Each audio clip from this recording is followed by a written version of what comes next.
आपने देखा उद्धव ठाकरे के विधायक कैसे टूटते चले गए, लेकिन अब आपको दिखाते हैं जिससे उद्धव ठाकरे शिवसेना की राजनीति में तुरुप का इक्का मानते थे, वही एकनाथ शिंदे उनसे बगावत कर गए। यकीनन इस वक्त उद्धव ठाकरे चिंतन और मंथन में लगे होंगे, आखिर उनसे गलती कहां हो गई, कैसे एक शिवसैनिक ही उनकी कुर्सी को हिलाने में लगा है।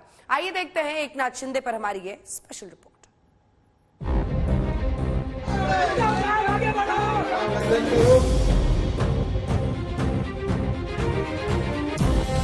महाराष्ट्र की राजनीति में इस वक्त एक ही नाम गूंज रहा है, एकनाथ शिंदे। जो भी मतभेद रहते हैं कभी भी राजकीय पॉलिटिक्स में, तो वो आपके जो वरिष्ठ नेता हैं उनसे बैठ के सोचा समझा जा सकता है, उसमें से मार्ग निकाला जा सकता है।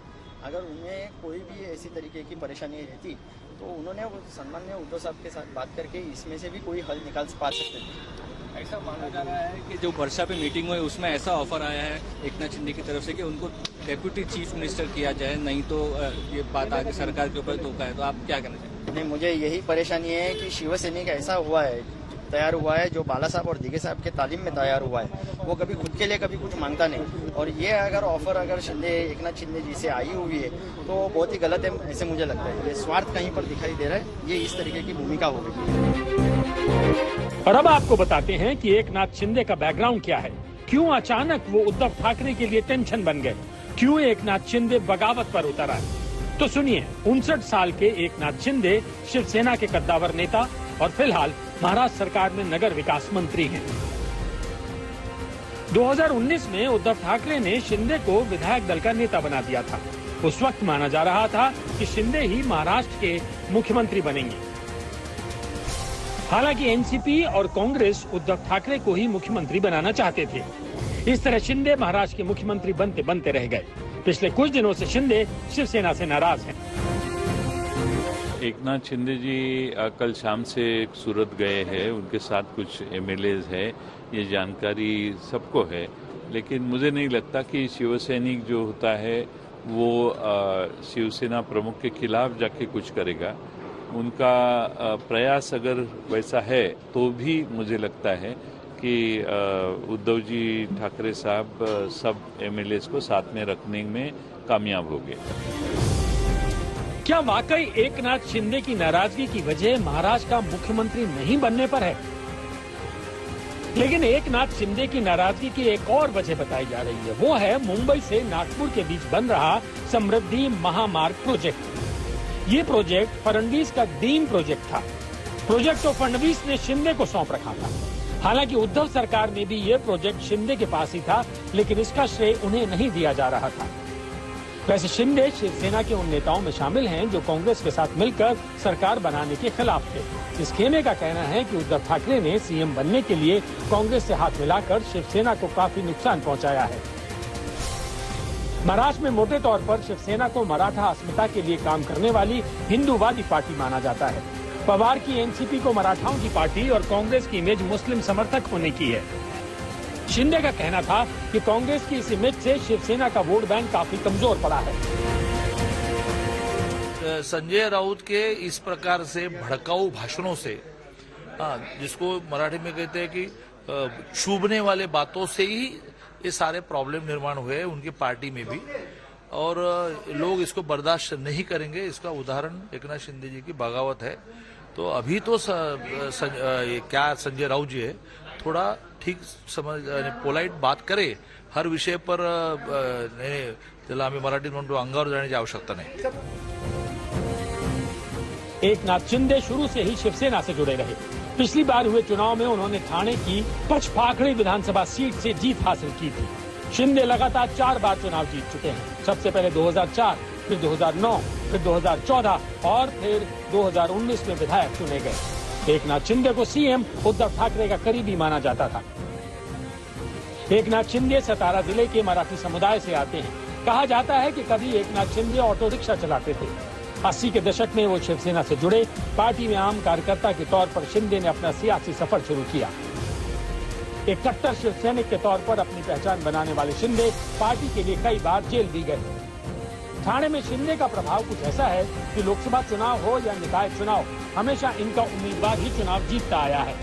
लेकिन एक सच्चे शिव सैनिक कहलाने वाले एकनाथ शिंदे ने आज की तारीख में उद्धव सरकार की नींद उड़ा रखी है। आज तक ब्यूरो। सियासत में कुछ स्थायी नहीं होता। जो आज दुश्मन है वो कल दोस्त हो सकते हैं, जो दोस्त हैं वो दुश्मन बन सकते हैं। आज शिवसेना में बड़ी बगावत और अदावत के बीच बीजेपी को बड़ा मौका नजर आ रहा है। पर्दे के पीछे सियासी खिचड़ी पक रही है, क्योंकि आप बीजेपी मौन है और उसके मौन में महाराष्ट्र संकट से जुड़ी कई संभावनाओं का जवाब मौजूद है।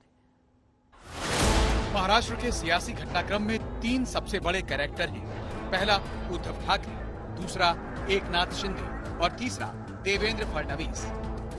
शिवसेना के बागी एकनाथ शिंदे ने सत्ता परिवर्तन की लड़ाई छेड़ दी है। शर्त यही है कि पार्टी 2 फाड़ से तभी बचेगी जब उद्धव ठाकरे एनसीपी और कांग्रेस को थैंक यू कहकर बीजेपी के साथ सरकार बनाने का ऐलान कर दे। उद्धव ठाकरे ने पार्टी के अंदर आए भूचाल पर चुप्पी तोड़ी और शर्त रखी। शर्त ये कि एकनाथ शिंदे सामने आकर इस्तीफा मांगे तो मुख्यमंत्री का पद त्याग देंगे। यानी सियासी संकट के 2 कैरेक्टर सामने आ चुके हैं, लेकिन तीसरा कैरेक्टर यानी देवेंद्र फडणवीस एकदम मौन है। वही फडणवीस जो आज मौन है, 20 जून को ललकार रहे थे। मुझे लगता है पहले तो मुख्यमंत्री का बिहेवियर, जिस तरीके से वो पिछले 2-2.5 सालों से जो महाराष्ट्र को जिस दिशा में लेके जा रहे हैं, वो सबसे बड़ा संकट पहले हमारे महाराष्ट्र पे है। और उनके ही पार्टी के अगर 1/3 5 जो एमएलएज हैं वो वैनिश्ड होते हैं। क्या राज्यसभा विधानसभा में जिस तरीके से अगेंस्ट उनके वोट करते हैं उनके विचारों के, मुझे लगता है इससे स्पष्ट होता है चित्र कि उनके पार्टी के विधायकों को भी उनके ऊपर विश्वास नहीं, उनके नेतृत्व पे विश्वास नहीं। संकेत ये है कि महाराष्ट्र में सियासी उठापटक के बीच बीजेपी वेट एंड वॉच की मुद्रा में है। तो क्या बीजेपी इस उम्मीद से है कि शिवसेना के साथ भविष्य में बात बन सकती है? रिश्तों में आई खटास फिर से मिठास में बदल सकती है? राजनीति में संकेतों के बहुत मायने होते हैं। इसे आप एक ट्वीट के लिखे जाने और ट्वीट को डिलीट किए जाने से समझ सकते हैं। दरअसल देवेंद्र फडणवीस की पत्नी अमृता फडणवीस ने बिना नाम लिए एक ट्वीट किया था। ट्वीट में लिखा था, एक था कपटी राजा। अमृता फडणवीस ने ट्वीट के जरिए इशारों इशारों में उद्धव ठाकरे पर तंज कसा था, लेकिन पर्दे के पीछे पक रही खिचड़ी का ही नतीजा दिखा। कुछ ही देर बाद ट्वीट को डिलीट कर दिया गया। बीजेपी के सूत्रों से मिली जानकारी यही है कि सभी नेताओं को उद्धव ठाकरे पर बयानबाजी न करने का निर्देश मिला है। भले ही महाराष्ट्र बीजेपी ने चुप्पी साध रखी है, लेकिन बीजेपी नेता उमा भारती के बयान से भविष्य की उम्मीद को समझा जा सकता है। ये तो सड़ा हुआ फल टूटा है। ये फल तो सड़ चुका था। इसका एक ही विचार था कि हमें बीजेपी को आने से रोकना है, और उद्धव ठाकरे ने सारी विचारधारा छोड़ी, सब कुछ छोड़ा। और जो नवनीत राणा के साथ बर्ताव हुआ वो इतना खराब हुआ, सारी मर्यादाएं जिस प्रकार से तोड़ी गई, जबकि मैंने नवनीत को आज तक मतलब टीवी पे ही देखा है। और इससे साबित होता है कि इस सरकार का कितना स्तर गिर चुका था और ये कितना दुरुपयोग कर रहे थे सत्ता का। और इसलिए ये कोई बाला साहब ठाकरे की शिवसेना बिल्कुल नहीं थी। ये पूरी तरह से वो शिवसेना थी जो कांग्रेस की गुलाम थी। जानकार यही मान रहे हैं कि बीजेपी और शिवसेना की विचारधारा एक है, यानी हिंदुत्व। ऐसे में कांग्रेस और एनसीपी के साथ शिवसेना का गठबंधन बेमेल है। सरल शब्दों में समझें तो जवाब यही कि बीजेपी को आस है बिखरी हुई शिवसेना के बजाय पूरी की पूरी शिवसेना के साथ हाथ मिलाया जा सके। 2019 विधानसभा चुनाव के नतीजों के बाद दोनों पार्टियों का सियासी तलाक हो गया था। अब सवाल ये है कि क्या एक बार फिर बीजेपी और शिवसेना एक साथ आ सकते हैं? आज तक भी